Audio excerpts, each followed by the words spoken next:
Aujourd'hui, ça a été une journée absolument exceptionnelle en mer, d'une beauté inouïe.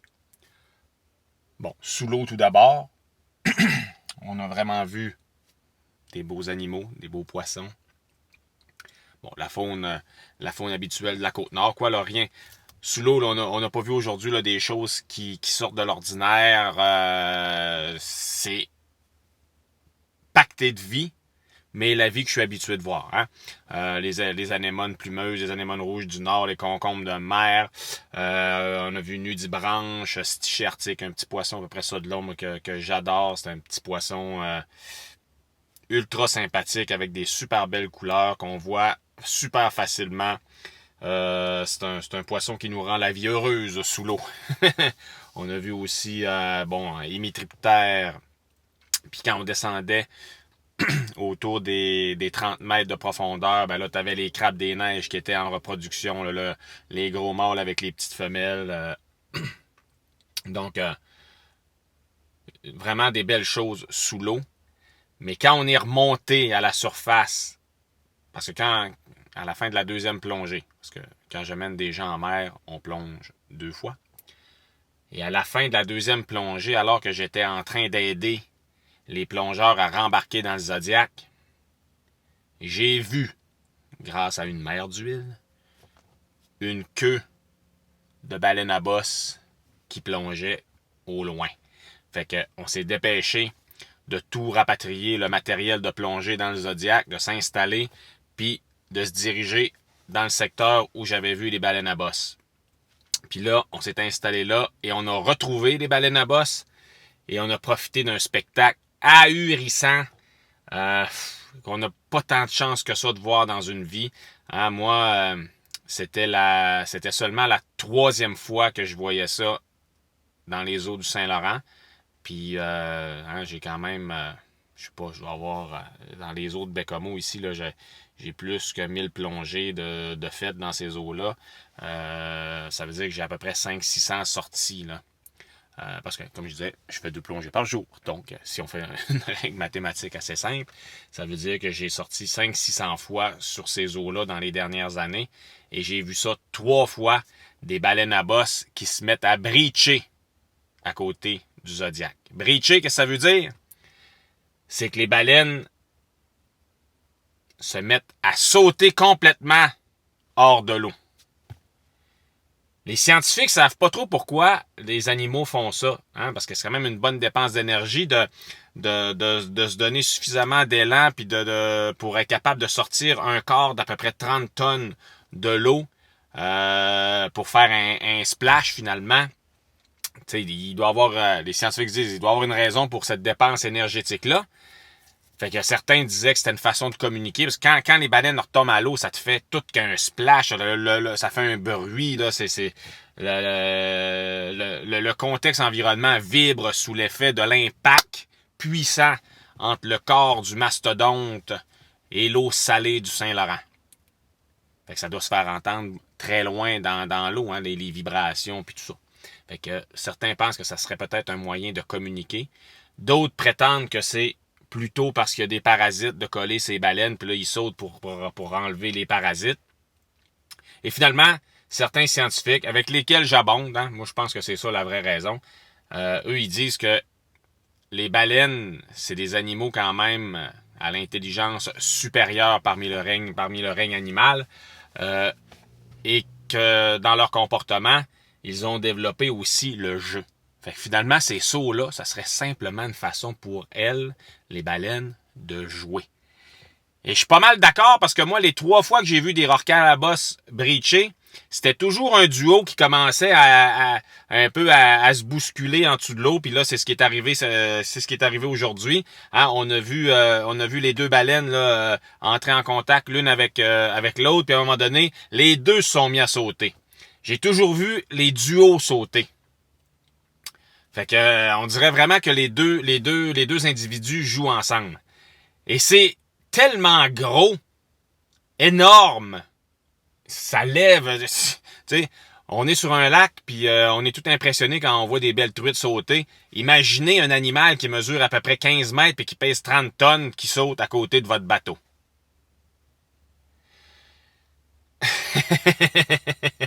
Puis là, on est chanceux parce que cet été, j'ai vraiment, vraiment un bel été pour les à baleine à bosse. J'en vois à peu près une sortie sur deux.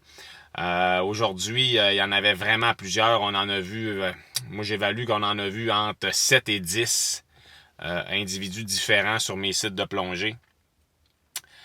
Ça promet pour la suite de la saison. C'est vraiment tout qu'un bonus. Tu sais, quand on finit de plonger, émerveillé que nous sommes alors par toutes les splendeurs sous-marines que nous avons contemplées, que tu termines ça en plus avec un spectacle de baleine à bosse, c'est hallucinant. Puis là, ben, j'en ai de plus en plus sur mes sites depuis quelques années parce que c'est une bonne nouvelle pour nous, mais c'est quand même une moins bonne nouvelle pour l'espèce. Parce qu'il y a toujours eu des baleines à bosse dans le Saint-Laurent. Là. Mais ça, c'est une espèce qui fréquente ces eaux-là depuis toujours. Mais il y en a de plus en plus parce que ce qui se passe, c'est que les scientifiques nous expliquent que les baleines à bosse ont de plus en plus de difficultés à se nourrir du côté de la côte est américaine. Ça fait qu'ils montent de plus en plus vers le nord pour trouver leur nourriture. Puis qu'est-ce qu'ils mangent, les baleines à bosse? C'est vraiment des mangeuses de poissons. Fait qu'ils vont manger capelans, j'imagine les lançons, probablement des maquereaux aussi. Je suis pas trop sûr là, pour les maquereaux, mais je le mets quand même parce que là, je sais qu'on a beaucoup de maquereaux ici. Fait que ça serait à vérifier. Mais c'est notons, soulignons et retenons simplement que la baleine à bosse est une mangeuse de poissons. Puis pour avoir des petits poissons, ben ça prend quoi? Ça prend des plus petits animaux dont les poissons vont se nourrir. Puis là, ben, ce qui arrive, c'est que dans les océans, le plancton est en train de s'effondrer. La baleine noire, c'est une des raisons pourquoi elle est de plus en plus dans les eaux du golfe Saint-Laurent et de moins en moins du côté de la baie de Fundy, parce que les copépodes qui se nourrissent de zooplancton et de phytoplancton, ben il y en a de moins en moins, c'est que là, ils montent au nord.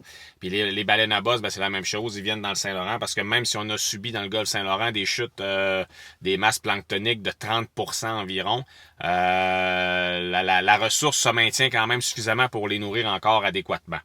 Puis ça, c'est inquiétant parce que quand on a presque, jadis naguère, on a presque éradiqué les baleines de la planète par la chasse.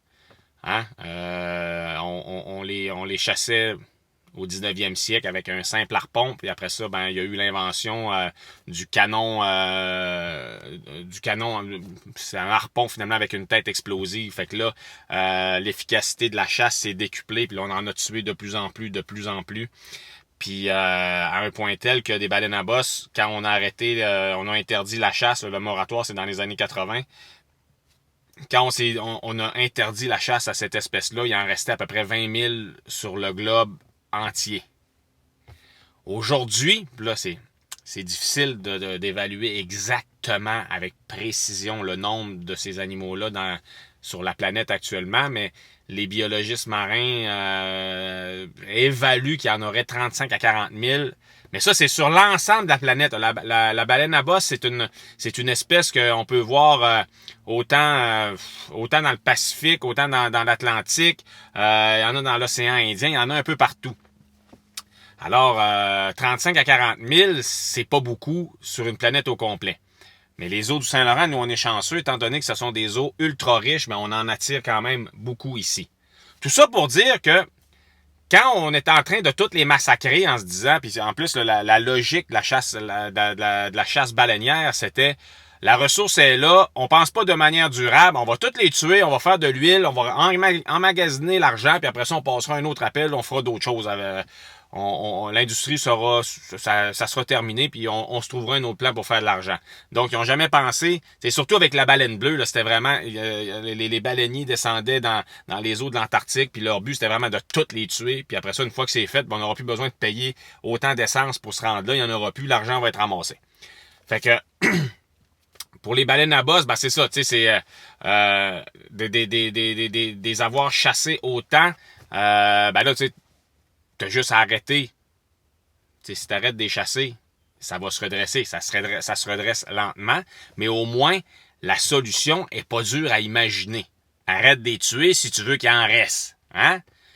Fait que c'est ça qui est arrivé. Hein? En 30-40 ans, bon, on a à peu près doublé la population de baleines à bosse dans le monde.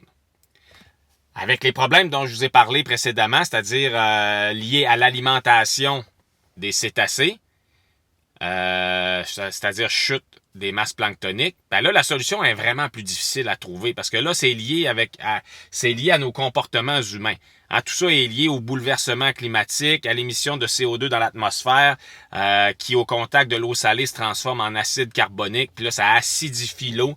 Puis en acidifiant l'eau des océans, ben on attaque la vie, on fait chuter le pH. Les bouleversements climatiques vont aussi bouleverser les courants océaniques. Nous, dans le Saint-Laurent, c'était vraiment le courant du Labrador qui rentrait de manière la plus puissante dans nos eaux. Puis c'était de l'eau froide et super bien oxygénée. Ça aussi, ça l'affecte les espèces. Bref, tout ça pour dire que même si on a des beaux spectacles actuellement sur les eaux du Saint-Laurent, il faut toujours garder en tête que pour plusieurs des individus qu'on a maintenant dans le Saint-Laurent, hein, c'est des nouveaux individus parce que avec les patrons de queue, les scientifiques sont capables d'identifier les individus. Il y a des catalogues de suivi des animaux qui fréquentent les eaux du Saint-Laurent et ailleurs dans le monde. C'est que là, on se rend compte qu'il y a de plus en plus de nouveaux individus de baleines à bosse qui viennent dans le Saint-Laurent. Ben, faut pas oublier que ces nouveaux individus-là qui égayent nos yeux, ben, c'est en quelque sorte des réfugiés climatiques. Alors, il va falloir faire attention à tout ça. Mais, avant on va pas se laisser sur des notes aussi déprimantes. C'est que, moi, quand je suis en mer, j'ai toujours un appareil photo dans mon Zodiac. Je traîne une Sony A6000 avec un objectif Sony 70-200 mm. Puis je mets ça à côté de ma console. Là, j'ai comme un tube finalement. Fait que la caméra est accrochée à côté de mon volant. Fait que ça va très rapide. Je peux très rapidement la sortir de son tube comme un chevalier sortirait son épée de son fourreau. Et je suis capable de prendre des photos. Alors, les baleines qui ont breaché aujourd'hui, je les ai en photo. J'ai pas été assez vite pour prendre mon cellulaire puis filmer le moment où les rorquals sautaient, mais j'ai été capable de faire des photos. Alors, restez à l'écoute. Les images suivent, les vidéos suivent. Pour le plus grand bonheur, j'espère, de vos yeux. Et comme je dis toujours, moi, quand j'amène des gens en mer, ma mission, c'est de les ramener en vie à la fin de la journée avec un sourire en face. Fait que ma mission, c'est de vendre du bonheur. J'espère que ces images-là vous en procureront. Si vous aimez ça, ben abonnez-vous donc. Fait que ça va me motiver à en faire toujours davantage. On se laisse, puis une prochaine fois.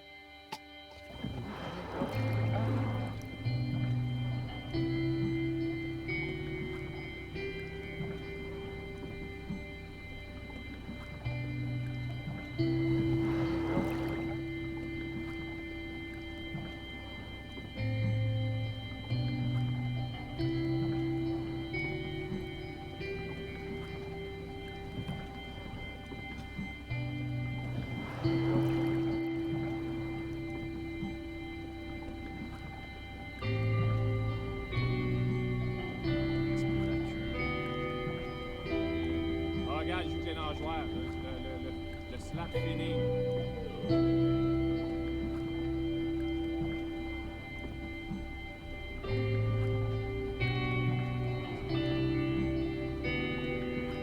Ils sont là, c'est sur là.